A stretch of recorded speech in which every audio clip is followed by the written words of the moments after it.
Hello friends, आपका स्वागत है यूट्यूब चैनल एग्जाम फीवर में। दोस्तों, आज की वीडियो का हमारा टॉपिक है हिंदी ग्रामर में पर्यायवाची शब्द। पर्यायवाची शब्द आप हिंदी का कोई भी एग्जाम देंगे तो हिंदी ग्रामर का एक महत्वपूर्ण टॉपिक है। तो आज हम कवर करेंगे पर्यायवाची शब्द होते क्या हैं और पर्यायवाची शब्द आपने पहले भी पढ़े होंगे तो उन्हें हम याद कैसे करते हैं, क्योंकि आप पर्यायवाची शब्दों को याद नहीं रख सकते हैं पूरी। अगर आप देखेंगे हिंदी ग्रामर में तो बहुत सारे पर्यायवाची शब्द हैं, इसका कोई लिमिट नहीं है। तो आपको कैसे याद रखना है वो मैं ट्रिक आपको बताऊंगा। आप पूरा वीडियो पहले ध्यान से देखिए तो आपको वीडियो के अंदर ही वो तरीका भी मिल जाएगा कि आपको पर्यायवाची शब्द कैसे याद रखने हैं। और ऐसा तरीका है जिसकी सहायता से आप पर्यायवाची, विलोम शब्द और उसके अलावा जो अनेक एक सेंटेंस को मिलाकर के पूरा एक शब्द बनता है वो वाले शब्द भी आप याद रख सकते हैं। तो शुरू करते हैं दोस्तों वीडियो। सबसे पहले जान लेते हैं पर्यायवाची शब्द बोलते किसे हैं। पर्यायवाची का मतलब होता है समान अर्थ, यानी कि ऐसे शब्द जिनका अर्थ समान होता है उन्हें बोलते हैं पर्यायवाची शब्द। या फिर आप इन्हें प्रतिशब्द भी बोल सकते हैं हिंदी भाषा में। इंग्लिश में आप इन्हें सिनोनिम्स भी बोलते हैं, जैसे हम एंटोनिम्स और सिनोनिम्स पढ़ते हैं वो भी सिनोनिम्स होते हैं। अभी आप पता कैसे करेंगे, जैसे मैंने आपको बताया था कि एक तरीका कैसे आप याद रखेंगे। पर्यायवाची शब्दों के जो प्रकार हैं वो भी हम पढ़ेंगे आगे, लेकिन सबसे पहले किसी एक एग्जाम्पल के द्वारा समझेंगे। जैसे कि एक एग्जाम्पल है कमल। कमल का जो फूल होता है उसका एक पर्यायवाची होता है पंकज। तो ये कमल और पंकज एक दूसरे के पर्यायवाची कैसे बने। कमल आपको पता है कहाँ पे पैदा होता है, तालाबों में या फिर कीचड़ में। अब इसका जो पर्यायवाची है पंकज, पंकज का अगर हम अर्थ समझने की कोशिश करेंगे तो पंकज का पहले संधि विच्छेद कीजिए। यही तरीका आपको हर एक पर्यायवाची में अपनाना है और ये आपको बहुत स्पीड करना है उस समय एग्जाम के टाइम पर।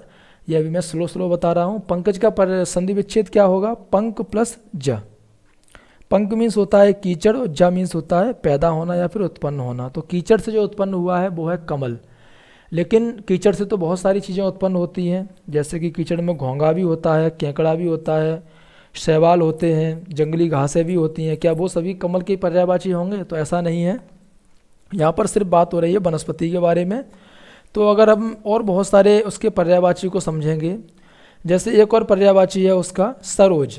तो सरोज का संधि विच्छेद कीजिए, सरोवर से उत्पन्न होने वाला, सरो प्लस ज। अगला है सरसिज, सरोवर से सृजित यानी कि पैदा होने वाला। नीरज, नीर द्वारा पैदा होने वाला या उत्पन्न होने वाला नीरज, उसे भी कमल ही बोलते हैं। और जल द्वारा उत्पन्न होने वाला जलज। ऐसा ही सरोरूह यानी कि सरोवर की आत्मा। तो ये सभी हो गए कमल के पर्यायवाची। अब सभी में कॉमन क्या था, यानी कि पंकज और ऐसे जो सरोवर वाले जो भी हैं, तो यानी कि पानी से पैदा होने वाला, कीचड़ में पैदा होने वाला, तो ये क्या हो गए, कमल के पर्यायवाची हो गए। तो इन सब में एक कॉमन चीज़ हो गई थी, वो आपने समझी। तो ऐसे ही आपको इनके अर्थ समझने होंगे हर एक पर्यायवाची शब्द के। बस आपको एक या दो बार बहुत सारे जो पर्यायवाची शब्द हैं उनको देखना है, यानी कि एक एक शब्द को समझते हुए देखना है। समझना कैसे है, उनको अर्थ को समझते हुए। उसके बाद आप इन्हें दोबारा भूलेंगे नहीं, जब भी आप रिवाइज करेंगे तो आप याद कर सकते हैं। इसके अलावा अभी हम समझते हैं पर्यायवाची शब्दों के प्रकार भी होते हैं 3। तो पहला प्रकार है वो है पूर्ण पर्याय। पूर्ण पर्याय क्या होता है कि मान लीजिए कोई एक वाक्य है, उसमें क्या है, कोई एक शब्द, जैसे कि पर्यायवाची हैं सरोज और आपको बताया था अभी मैंने नीरज, ये दोनों कमल के पर्यायवाची हैं। कोई भी एक शब्द है जिसमें कमल का यूज हम करने जा रहे हैं उस सेंटेंस में, तो वहाँ पर अगर आपने कमल की जगह पर सरोज लगा दिया या नीरज लगा दिया तो उस पूरे सेंटेंस के अर्थ में कोई भी जब अंतर नहीं पड़ता है तो उसे हम बोलते हैं पूर्ण पर्याय।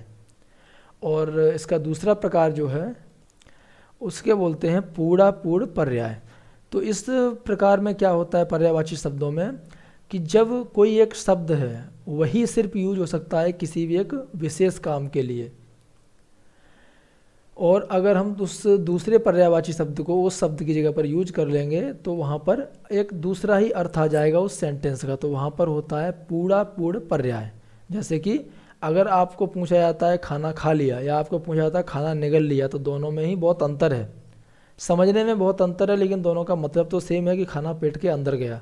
लेकिन अगर आप खाना खाना बोलेंगे तो एक सही बात है और खाना निगलना बोलेंगे तो वो एक सही बात नहीं है। तो इस तरीके से इनका अर्थ बदल गया एक सेंटेंस शब्द को बदलने से। तीसरा जो पर्यायवाची शब्द का प्रकार है वो है अपूर्ण पर्याय। वो क्या होते हैं कि जब कोई भी सेंटेंस है उसमें अगर एक शब्द की जगह पर दूसरा शब्द यूज कर लिया, मान लीजिए भले ही उसका मीनिंग एक है लेकिन फिर भी उसमें कभी एक सही अर्थ आ रहा होगा, वो एक अनर्थ में बदल जाता है, जैसे कमर का टूटना और कटिभंग होना। तो इन दोनों में ही ज़मीन आसमान का अंतर है। तो इस तरीके से यहाँ पर हो गया अपूर्ण पर्याय। ये तो आपने पढ़ लिए पर्यायवाची शब्द के प्रकार। अभी हम देखेंगे कुछ पर्यायवाची शब्द, और जो मैंने आपको तरीका बताया है उस तरीके से मैं आपको समझाने की कोशिश करूँगा कि आप कैसे इन्हें याद रख सकते हैं। सबसे पहले पर्यायवाची शब्द अमृत से चलते हैं। अमृत के पर्यायवाची शब्द हैं अमी, सुधा, मधु, सोम, अमी, पीयूष, जीवनोदक, सुरभोग। अगर कोई भी एक ऐसा क्वेश्चन आता है कि अमृत के पर्यायवाची शब्द हैं, या फिर ऐसे आ गया कि जीवनोदक पर्यायवाची शब्द है किसका, वहाँ पर ये 4 ऑप्शन आए, अश्व, अनुपम, अरण्य और अमृत। तो जीवनोदक मीन्स जीवन देने वाला, और अमृत को हम किस लिए मानते हैं कि इसे पी करके इंसान अमर हो जाता है। तो आप यहाँ से इसे लिंक कर सकते हैं। कैसे लिंक कर पाए, जब आपको दोनों का अर्थ मालूम है। इसी तरीके से अरण्य, अरण्य का होता है विपिन, अटवी, कानन, वन, जंगल और कांतार। अगर ऐसा कोई पर्यायवाची शब्द, सबसे पहले आप अरण्य के जितने भी पर्यायवाची शब्द हैं इनमें से आप एक सिंपल सा पर्यायवाची शब्द निकालिए, जैसे जंगल, जिसे हम डेली में यूज करते हैं। अरण्य को भूल जाइए, अरण्य इक्वल टू जंगल। अब अगर जंगल के पर्यायवाची आपको पता करने हैं तो जंगल क्या है, वन, वन को भी जंगल बोलते हैं। कानन, इसे आप बोलते हैं जंगल। तो इस तरीके से आप इन्हें आपस में लिंक कर सकते हैं। अनुपम, अनुपम एक बहुत ही ईजी शब्द है। अनुपम मीन्स बहुत ही सुंदर है या फिर बहुत ही अलग है। उसका पर्यायवाची क्या हो जाएंगे, जैसे कि अनूठा, एकदम अलग। अद्भुत मीन्स जिसे देख करके आश्चर्य हो जाए। अद्वितीय यानी जिसके जैसा दूसरा नहीं है। अनोखा, तो ये सभी अनुपम के पर्यायवाची हो गए। आप कैसे समझ सके इनको, इनके अर्थ आपको मालूम है इस तरीके से, तो आपको इन सभी के अर्थ पता करने पड़ेंगे। अश्व, अश्व का सिंपल सा वर्ड ढूंढ लीजिए, घोड़ा। अब घोड़ा को क्या बोलते हैं, बाज, सैंधव, तुरंग, रविपुत्र। तो इस तरीके से आप इन सभी के कुछ जो पर्यायवाची हैं वो आप समझ जाएंगे, और फिर आप इन्हें याद रखेंगे अर्थ के द्वारा।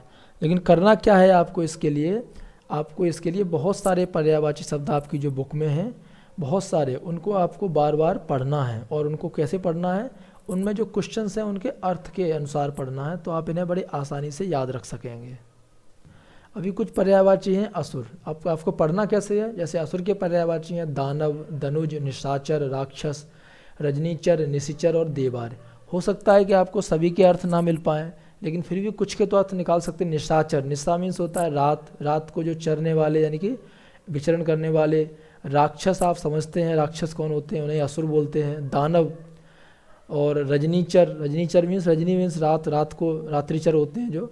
निशिचर, देवार। तो इस तरीके से आपको मालूम चले कुछ शब्द। अग्नि के बारे में देखेंगे तो आग तो सिंपल है। पावक, अनल, धूमकेतु, दहन, तो ये सभी अग्नि के पर्यायवाची हैं। अतिथि, पाहुन, मेहमान, ये तो आपको मालूम ही है। आगुंतक को भी अतिथि बोलते हैं, अभ्यागत को भी बोलते हैं। ऐसे ही अचल, शैल, नग, गिर, महीधर, पर्वत, स्थिर। अचल मीन्स होता है कि एक जगह पर टिका हुआ, तो इसे स्थिर आ गया, इस जगह पर, एक जगह पर कांस्टेंट। दृढ़ यानी कि अपनी जगह से ना हिलने वाला। शैल जो पर्वत के होते हैं। भूधर, मेरु, तुंग।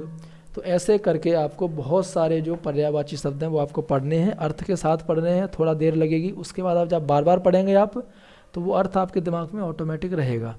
तो दोस्तों ये तो था वीडियो पर्यायवाची शब्द का। इसके जो क्वेश्चन आंसर है जिनमें आपको पहचानने हैं कि किसका पर्यायवाची कौन है, उसे हम अगले वीडियो में सॉल्व करेंगे। वीडियो आपको कैसा लगा कमेंट करके ज़रूर बताएं। अच्छा लगा हो तो लाइक और शेयर ज़रूर कीजिए। धन्यवाद दोस्तों।